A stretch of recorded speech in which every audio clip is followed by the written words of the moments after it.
রবিন হাতে 4টা shopping bag নিয়ে আসলেন। বাড়িতে ঢুকে বাবা, মা, বউ আর ছোট বোনকে ডাক দিলেন। এক এক করে সবাই রবিনের সামনে এসে দাঁড়ালেন। রবিন মায়ের হাতে একটা ব্যাগ দিয়ে বললেন, মা, এখানে একটা শাড়ি আছে, দেখো তোমার শাড়িটা পছন্দ হয়েছে কিনা। মা শপিং ব্যাগটি হাতে নিয়ে ছেলের মুখের দিকে তাকিয়ে বললেন, বাবা, তুই আমাকে ঈদের জন্য একটা শাড়ির কাপড় দিয়েছিস, আমার পছন্দ হবে না মানে? তুই যেটা আমাকে পছন্দ করে দিবে এটাই তো আমার কাছে সোনার হরিণ রে বাবা। বাবা, আমার জন্য শাড়ি কাপড় এনেছিস, তোর জন্য কি ঈদের কেনাকাটা করেছিস? দেখি বাবা, তোর জন্য কি আনছিস? রবিন বললেন, আমার ঈদের জামা কাপড়ের চিন্তা করো না মা, আমারটা পরে কিনব, আগে তোমাদের কেনাকাটা করে দিলাম। মায়ের সাথে কথা বলে রবিন বাবার হাতে একটা লুঙ্গি গেঞ্জি দিয়ে বললেন, বাবা, এটা তোমার জন্য, দেখো তোমার পছন্দ হয়েছে কিনা। বাবা বললেন, ছেলের দেওয়া উপহার পছন্দ হবে না মানে? তুই যা দিছোস সেটাই আল্লাহর নামে পড়ে আমি ঈদের নামাজে যাব। বাবা মায়ের কাপড় চোপড় দিয়ে দেখে রবিনের বউ সাপের মতো ফুলতে লাগলেন, আর চোখে রবিনের দিকে বারবার তাকাচ্ছে। রবিন আরেকটা শপিং ব্যাগ নিয়ে ছোট বোনের হাতে দিলেন। ছোট বোন ব্যাগটি হাতে নিয়ে বললেন, ভাইয়া, তোমাকে বলেছিলাম আমার ড্রেস কেনার সময় আমাকে নিয়ে যাবা, তুমি আমাকে না নিয়ে আমার জন্য ড্রেস কিনে এনেছ। যেহেতু তুমি পছন্দ করে আনছো, ভালো না হলেও আমি পরব। রবিন ছোট বোনের কথা শুনে রবিনের বউর কাছে শপিং ব্যাগটি দিতে যাবে, এমন সময় রবিনের বউ মন খারাপ করে ওখান থেকে চলে গেল। রবিনের বাবা মার দিকে তাকিয়ে লজ্জা পেয়ে মাকে বললেন, তোমরা ঘরে যাও, আমি দেখছি কি করা যায়।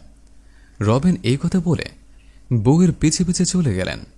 রবিন চলে যাওয়ার পর মা বাবাকে বলতে লাগলেন, আমাদেরকে রবিন কাপড় চোপড় কিনে দেয়, বৌমা রাগ করে চলে গেল। তোমাকে আগেই বলেছিলাম ঈদে আমাদের কাপড় চোপড় তুমি কেন, তুমি কেনাকাটা করো নাই দেখে আজ রবিন আমাদের জন্য কাপড় চোপড় কিনে আনছে। আমাদের কাপড় চোপড় দেওয়াতে রবিনের বউ রবিনের সাথে ঝগড়াঝাটি করবে, আর আমাদের সেটা চেয়ে চেয়ে দেখতে হবে। এদিকে রবিনের বউ এসে সিঁড়িতে মন খারাপ করে বসে রইলেন। রবিন এসে বউয়ের পাশে বসলেন। তুমি মা বাবার সামনে থেকে মন খারাপ করে চলে আসলে কেন? রবিনের বউ রেগে গিয়ে বললেন, তুমি তোমার বাবা মার জন্য কাপড় চোপড় কিনবা, আমাকে একটু জানানোর প্রয়োজন মনে করলে না? রবিন বললেন, বাবা মাকে ঈদে কাপড় চোপড় কিনে দিব, এতে তোমাকে জানানোর কি আছে? প্রতি ঈদে বাবা মাকে কাপড় চোপড় দিতে হয়, তোমাকে কাপড় চোপড় দিতে হয়, ফ্যামিলির সবাইকে নতুন জামা কাপড় পরিয়ে তারপরে আমি আমার নিজের জন্য যদি পকেটে থাকে একটা পাঞ্জাবি কিনে, আর টাকা না থাকলে পুরোনো জামা কাপড় দিয়ে ঈদের জামাতে নামাজ পড়ে। আর এটাই তো নিয়ম। সংসারের দায়িত্ব যার উপর থাকবে সে তো সংসারের সবার চিন্তাই করবে। তোমাকে বললেও বাবা মাকে ঈদের কেনাকাটা করে দিতে হতো, তোমাকে বলি নাই, এতে দোষের কি আছে? রবিনের বউ রেগে গিয়ে বললেন, বাবা মায়ের প্রতি তোমার এত দরদ, তাহলে তোমার বাবা মাকে নিয়ে থাকো, আমার কাছে কেন আসছ? আমাকে ঈদে কিছু দিতে হবে না, প্রয়োজন হলে আমি আমার বাপের বাড়ি থেকে কাপড় চোপড় নিয়ে আসব। বউয়ের কথা শুনে রবিন বললেন, দেখো, বাবা মা বাড়ির ভেতর আছে, ওনারা যদি শুনে ঈদে কেনাকাটা করার কারণে তুমি আমার সাথে ঝগড়া করেছ, তাহলে মা বাবা মন খারাপ করবে। তাই বলছে, দয়া করে ঈদের কেনাকাটা নিয়ে ঝামেলা করো না।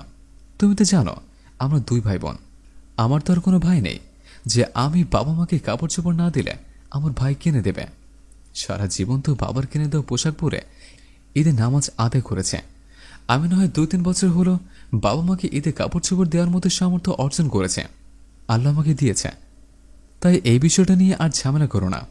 রবিনের বউ রেগে গিয়ে বললেন, তোমার বাবা মার জন্য আমার সাথে তুমি ঝগড়া করছো, তোমার বাবা মাকে নিয়ে থাকো, আমি আর এই বাড়িতে এক মুহূর্তও থাকবো না। এই কথা বলে রবিনের বউ ওখান থেকে উঠে ঘরের ভিতরে চলে গেল। ঘরের সামনে রবিনের মা বাবা দাঁড়িয়ে আছে। রবিনের বউ হাতে একটি ব্যাগ নিয়ে রবিনের সামনে দিয়ে যেতে রবিনের মা হাত ধরে বললেন, বৌমা, সামান্য বিষয় নিয়ে ঝগড়া করে তুমি বাপের বাড়ি যেও না। রবিন হয়তো তোমাকে শপিংয়ে নিয়ে যায় নাই, বিকালে প্রয়োজন হলে আবার তুমি রবিনকে নিয়ে শপিংয়ে যেও। এভাবে রবিনের বউকে বোঝানোর পরও কোনো কথা না শুনে বাপের বাড়ি চলে গেল। বাবা মা রবিনের মুখের দিকে তাকিয়ে রইলেন। রবিন চিন্তা করতে লাগলেন, বিয়ে করার পর থেকে আমার বউ আমাকে বাবা মায়ের কাছ থেকে সরানোর অনেক চেষ্টা করছে। এখন সেই বাবা মায়ের কারণেই বউ যদি চলে যায় আমার কোনো আপত্তি নেই। বাবা মা যতদিন বটগাছের ছায়ার মতন আমার মাথার উপর আছে, আমি বাবা মায়ের মনে কখনোই কষ্ট দিব না। একজন আদর্শ সন্তানের চিন্তাধারা এমনই হওয়া উচিত। বাবা মা চিরদিন বেঁচে থাকবে না, আমরা সবাই চেষ্টা করব বাবা মাকে খুশি রাখার। আর ঘরের বউ হচ্ছে আদরের জিনিস, আদর করে কখনোই মাথায় উঠাবো না। অবশ্যই খেয়াল রাখতে হবে ঘরের বউ যেন বাবা মার প্রতি কখনোই খারাপ আচরণ না করে।